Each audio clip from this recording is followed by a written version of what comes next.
My favorite part of user experience design is when we get to have a player sit down and play the game and experience it regardless of the barriers they might face. Seeing players just overjoyed at the experience is one of the things that brings absolute joy to my heart. I hope that everything that we do to make accessibility better within the game, that's something that we can bring to as many people as possible.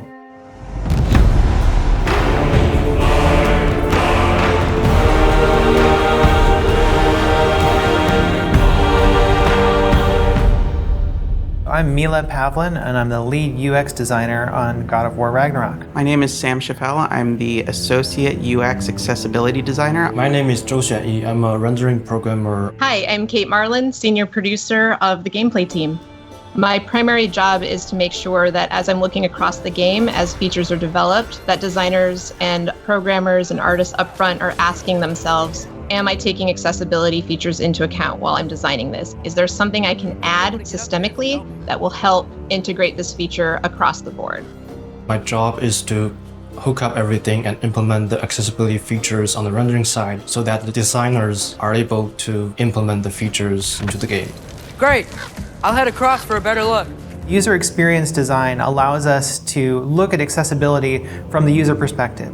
So we are the ones who are actually going into the game and looking at the different design problems that there are to solve within the game and figuring out ways that players can access that content regardless of anything that they might have a difficulty with because of accessibility concerns. Accessibility at its core is making sure that we allow folks who want to play a game to be able to access the game and all of its features. That allows players to have experiences that they might not otherwise be able to. From swinging your axe as Kratos to traversing the realms and experiencing the story. These features make it possible to do these things. People are no longer limited by their physical capabilities, and they will be able to enjoy the game just like anybody else. There's a saying in the accessibility community, never about us without us, and we really wanted to make sure that everything that we are doing is with the community and not just about them. So we have to reach out to fans and understand what their needs are when it comes to accessibility concerns, and we have to reach out through consultants and playtesters to understand what things may be hindering someone from being able to complete the game. It's always the best to be able to communicate with the user and see what they're happy with and what they want improved. Some of the most inspiring things that I've seen that have made me want to think more about accessibility is seeing the stories that players have and how much it means to them when they're able to sit down with the game for the first time and play more than they ever thought they could. Boy, we must be better.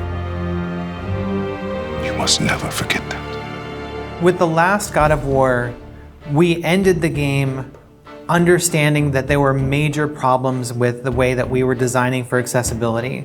Based on community feedback from the last title, we've incorporated several features into this title to make the experience more accessible. We talked to them about what they needed in order to play going forward, and we started to prioritize things very early in production. I think that was one of the biggest lessons we learned, is that early production, making sure that we have everything in place at the beginning of the development cycle. If you're trying to bake a blueberry muffin, you don't wait until the end to put the blueberries in. You make sure that it's in the batter. And with accessibility, we needed to make sure that we put those blueberries into the batter at the beginning so that they could bake in and we would have accessibility at the end. By having controller remapping, by having assists for things that seem trivial, we allow people to get past those blockers and experience it in a way that it's intended. The features that I am most excited for players to try out are the combat assists. I think that these are just amazingly fun to use. In the last title, we had a feature called Recenter on Attack. Every time you'd hit an enemy, the camera would make sure that enemy was centered. When we're looking at God of War Ragnarok, we've expanded those combat options to allow for recenter on swing, which means that as you swing your axe in combat, you're going to slowly orient towards a different enemy. This is one of my personal favorite features because every time you swing the axe or swing the blades, the camera recenters towards the enemy. This allows players to go into a space, and if you have limited mobility or if you're unable to utilize the look controls, you can still target different enemies even though you're not hitting them. One of the most important areas of innovation that we have on God of War Ragnarok would be the increased controls access that we've allowed. So, for example, players are now more able to remap the controller and choose from a wider range of presets. The feature that I'm most excited for players to try is the Collector's Mode. Collector's Mode highlights collectible objects in the game, such as ravens, so that they're much easier for players to find. I'm excited for players to try various features that we've created, from high contrast mode to traversal assist, auto pickup to navigation assist. Navigation assist was one that I particularly am proud of because we went from not being able to have someone navigate through the game at all to having someone be able to navigate using just a navigation assistance ping. So we looked at games like The Last of Us Part 2 and how they were navigating players through their world with low vision play. And we took our own internal compass system and were able to actually allow players to rotate their camera towards the compass and navigate to their next objective.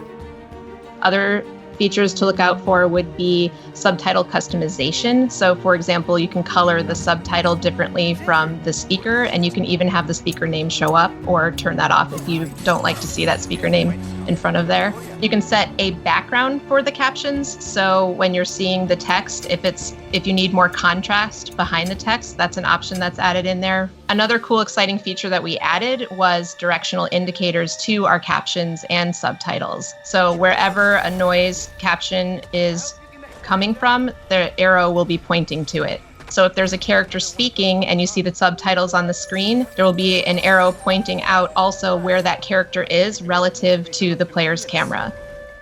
All these features will enable players to experience the game in different ways and adjust the challenge to their needs.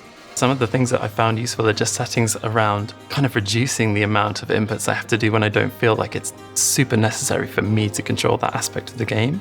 This one has helped me by having options like traversal assist, which just kind of makes the character vault over things and climb up things automatically, which reduces the strain on my body so I can just get ready to fight rather than just be spending time like traveling over things.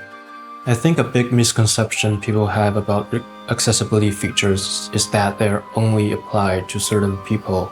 It's not about making a game easy.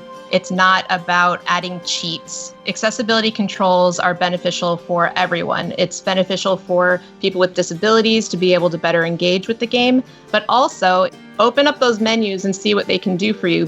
People think accessibility means easy mode, and it is absolutely not about easy mode. If someone is unable to use their hand, for example, it doesn't mean that they want a lower difficulty. They just need it to be able to set the controls in a way that allows them to use the controls differently. I'm partially deaf, so I can only hear out of my right side. And the fact that they had audio panning made me really, really happy because I still can feel vibrations through my left. So I just channeled more of the audio through to my right side, which enabled me to hear everything just kind of better. Growing up playing games one-handed was very challenging. Early games didn't have all the accessibility features that games like God of War Ragnarok and The Last of Us Part 2 have. There's a stronger motivation there to be a better developer and a better designer when you know that you are making people's lives better by allowing them to play. The future of accessibility in video games is very exciting. As we continue to innovate and the conversation grows, the experience just gets better for everyone. My hope is that it will expand beyond our current audience to include everyone. The more every studio takes in information about what can make accessibility better, the more we can inspire each other and the better we can make all of our games more accessible. I really have a high vision of making games that are not just accessible in the way that you can just get through them, but that they're accessible in a way that they are enjoyable and create more choice for players. When we look at the way that the industry is turning, we're moving away from this idea of let's just get the player through the game and more into how can we make an accessible game the most enjoyable experience, and how can we integrate these things into our games at a core level so that every player has access to those things. And as we expand that, I think that we're going to see an industry that is not only more accessible, but is more enjoyable overall.